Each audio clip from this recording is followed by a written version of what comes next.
एक आयताकार फ्रेम में पतली समांतर तारें और हर तार में मोती।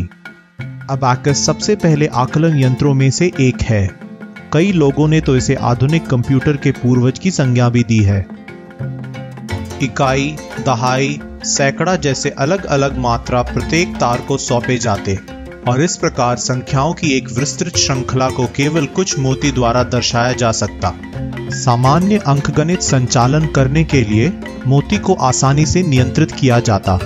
अबैकस वाणिज्य संबंधी लेन देन और बहीखाता लिखने में उपयोगी था।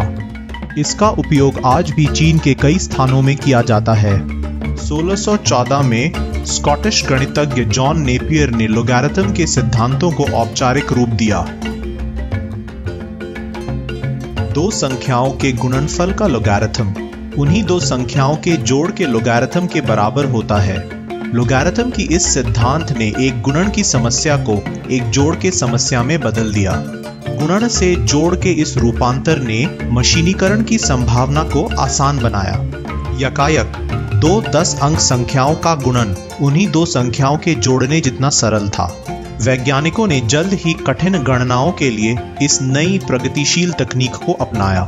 अगले कुछ 100 सालों में हमारे गणित और विज्ञान की समझ काफी बढ़ी। गणित और विज्ञान में प्रगति ने हमें जटिल समस्याओं को हल करने की क्षमता प्रदान की। यह एक महान उन्नत युग का प्रारंभ था। 1623 में जर्मन खगोल वैज्ञानिक और गणितज्ञ विल्हेम शिखार्ड ने कैलकुलेटिंग क्लॉक नामक उपकरण का प्रोटोटाइप तैयार किया। यह उपकरण 6 अंकों की संख्याओं का जोड़ और घटाव कर सकता था। हालांकि यह उपकरण कभी बनाया नहीं गया, कागज पर इसका प्रोटोटाइप मौजूद था। 1642 और 1644 के बीच फ्रांसीसी गणितज्ञ और दार्शनिक ब्लेस पास्कल ने पास्कलिन या अरिथमेटिक मशीन नामक यंत्र को रूपांकित और निर्मित किया। यह मशीन जोड़ और घटाव कर सकती थी। संख्याओं को डायलों द्वारा दर्ज और नियंत्रित किया जाता। एक तरह से पास्कलिन पहली व्यावसायिक मशीन बनी, अगर अबैकस को ना गिने तो। 1671 और 1673 के बीच जर्मन गणितज्ञ और दार्शनिक गॉटफ्रीड विल्हेल्म वॉन लेबनिज ने स्टेप रेकनर नामक एक गणना यंत्र तैयार किया। स्टेप रेकनर पास्कल के विचारों का विस्तार था और इस मशीन ने बार बार जोड़ और अंकों का स्थानांतरण कर गुणन किया। 18वीं शताब्दी की औद्योगिक क्रांति के साथ बार बार किए जाने वाले कार्यों को कुशलतापूर्वक करने की व्यापक आवश्यकता हुई। इस चुनौती को 1820 में फ्रांस के चार्ल्स जेवियर थॉमस दे कोलमार ने प्रभावी ढंग से पूरा किया, जब उन्होंने एरिथमोमीटर का निर्माण किया। यह पहला व्यावसायिक गणना यंत्र था जिसका निर्माण ज्यादा तादाद में हुआ। यह जोड़, घटाव और गुणन कर सकता था, लेकिन विभाजन के लिए उपभोक्ता के हस्तक्षेप की आवश्यकता थी।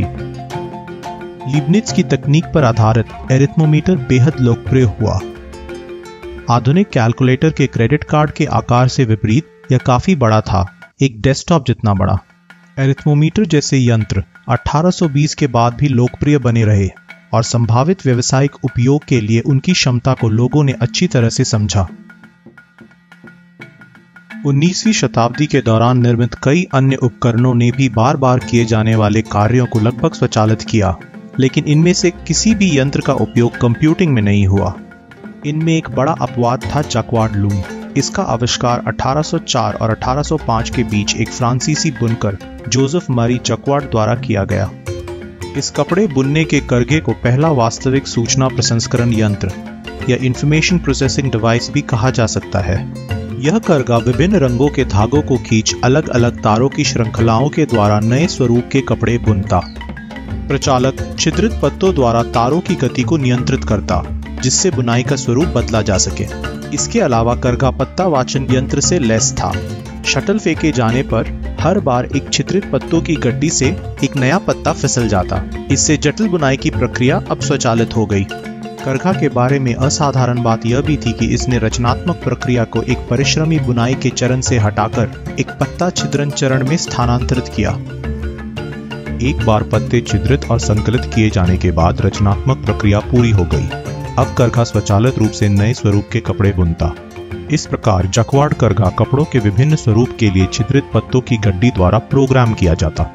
जिनका इरादा आकलन यंत्रीकरण था, उनके लिए जक्वार्ड करघा महत्वपूर्ण सबक प्रदान करता है। नंबर 1, एक मशीन के संचालन के क्रम को नियंत्रित किया जा सकता है जिससे मशीन हर बार कुछ अलग करे। नंबर 2, एक छिद्रित पत्ते के माध्यम से मशीन को निर्देशित किया जा सकता है। नंबर 3, इस प्रकार किसी भी उपकरण को एक भाषा के निर्देशों द्वारा विभिन्न कार्यों को करने के लिए निर्देश योग्य बनाया जा सकता है। यह कहना गलत नहीं है कि जक्वार्ड करघा में कंप्यूटर से पहले प्रोग्रामिंग का आविष्कार हुआ।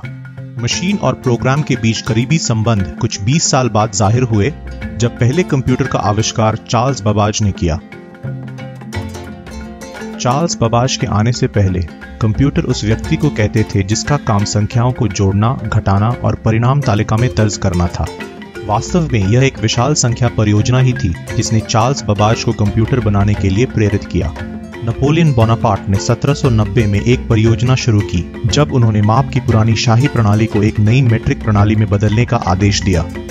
अगले 10 वर्षों के लिए कई मानवीय कंप्यूटरों ने आवश्यक रूपांतरण के लिए तालिकाओं को पूरा किया, लेकिन बोनापार्ट तालिकाओं को प्रकाशित करने में सफल नहीं हुए और पेरिस के एकेडमी डे साइंसेज में ये दस्तावेज धूल खाते रहे। 1819 में बाबाज ने पेरिस का दौरा किया और पृष्ठ दर पृष्ठ तालिकाओं के अप्रकाशित पांडुलिपि को देखा। उन्हें लगा अगर इन तालिकाओं को तेजी से बनाने का कोई तरीका हो जिसमें लोग भी कम लगे और गलतियां भी कम हो। उन्होंने औद्योगिक क्रांति से उत्पन्न हुई मशीनों के बारे में सोचा। अगर रचनात्मक और मेहनती आविष्कारक कॉटन जिन और स्टीम लोकोमोटिव जैसे मशीनें विकसित कर सकते हैं तो गणना के लिए एक मशीन क्यों नहीं। बाबाज इंग्लैंड लौटे और ऐसी ही एक मशीन के निर्माण में जुट गए। यह उनकी गणित की प्रतिभा थी जिसके कारण उन्होंने सारे पहलुओं को एक साथ देखा। उन्होंने अपने पहले आविष्कार को डिफरेंस इंजन का नाम दिया। यह गुणन या विभाजन का उपयोग किए बिना सिर्फ बार बार जोड़कर पेचीदा गणना के समस्याओं को हल करने के सिद्धांत पर काम करती। 1824 में उन्हें सरकारी वित्तीय सहायता मिली और अगले 8 वर्षों तक उन्होंने अपनी योजना पर काम किया। 1832 तक उन्होंने अपनी तालिका बनाने वाली मशीन का वर्किंग प्रोटोटाइप तैयार किया, लेकिन सरकारी वित्तीय सहायता से मिले पैसे खत्म हो चुके थे। मशीन का निर्माण अधूरा छोड़ने के विपरीत उन्होंने अपनी योजना को और आगे बढ़ाया और एनालिटिकल इंजन नामक मशीन की संकल्पना रखी। यह मशीन जोड़ और घटाव के साथ साथ गुणन और विभाजन जैसे जटिल गणना भी कर सकती। एनालिटिकल इंजन के मूलभूत भाग कंप्यूटर के पुर्जों से काफी मिलते हैं। इसमें किसी भी आधुनिक कंप्यूटर की 2 विशेषताएं, एक सेंट्रल प्रोसेसिंग यूनिट या सीपीयू और मेमोरी शामिल हैं। बाबाज ने सीपीयू को मिल और मेमोरी को स्टोर का नाम दिया। एनालिटिकल इंजन को निर्देश देने के लिए रीडर नामक उपकरण उसके साथ जोड़ा गया। प्रिंटर नामक उपकरण मशीन द्वारा उत्पन्न परिणामों को कागज पर अंकित करता। एनालिटिकल इंजन एक प्रस्तावित मैकेनिकल जनरल पर्पस कंप्यूटर था। मशीन के सभी हिस्सों को हाथों द्वारा बनाया जाना था। हजारों भागों वाले मशीन के लिए यह एक बड़ी समस्या थी। बाबाज अपने किसी भी मशीन का निर्माण पूरा करने में सफल नहीं हुए। उनके मुख्य इंजीनियर ने वेतन के अभाव और पर्याप्त वित्तीय सहायता के बिना काम करने से इनकार कर दिया। बाबाज का नया आविष्कार पूरी तरह से सिर्फ कागज पर मौजूद था। उन्होंने अपनी मशीन के बारे में विशालकाय नोट्स और स्केचेस रखे थे। उनकी मशीन अपने समय से 1 शताब्दी आगे थी। उदाहरण के लिए स्टोर में 50 अंकों वाले 1000 संख्याओं को रखने के लिए पर्याप्त जगह थी। यह 1960 से पहले निर्मित किसी भी कंप्यूटर के स्टोरेज क्षमता से काफी ज्यादा थी। अंग्रेजी सरकार ने चार्ल्स बाबाज को और वित्तीय सहायता देने से इनकार किया। आखिरकार उनकी परियोजना बंद कर दी गई। चार्ल्स बाबाज के एनालिटिकल इंजन के संकल्पना के 1 शताब्दी बाद 1940 में पहला मैकेनिकल जनरल पर्पस कंप्यूटर वास्तविक रूप से बनाया गया। चार्ल्स बाबाज को इसीलिए कई लोगों ने फादर ऑफ कंप्यूटर की संज्ञा दी है। इस चैनल को सब्सक्राइब करना ना भूलें और आपको ये वीडियो कैसा लगा कमेंट्स द्वारा जरूर बताएं।